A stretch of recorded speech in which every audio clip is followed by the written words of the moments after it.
The Young Men's Guild therefore marches today to highlight the plight, the agony, and the distress of all South Africans due to the ever-escalating brutal killings of South Africans, but in particular, women and children.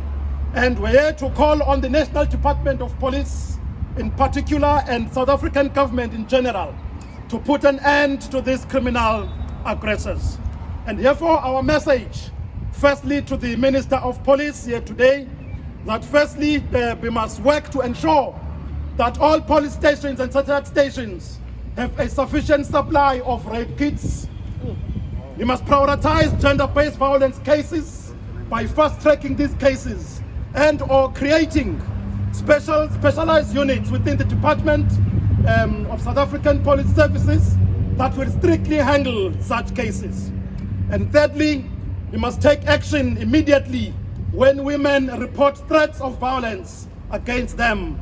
Fourthly, you must work to train police officers on how to handle such matters and the general public that is faced with the trauma of gender-based violence. We hereby pledge our commitment to pray for peace and stability in our land, to pray for God's strength and protection of all the men and women in police uniform, to respect and protect the rights of all vulnerable in our communities, especially women and children, and to support the efforts of all the law enforcement agencies by exposing perpetrators of crime and abuse in our families and communities, and to offer psychological, emotional, and spiritual support to the victims of violent crime and abuse.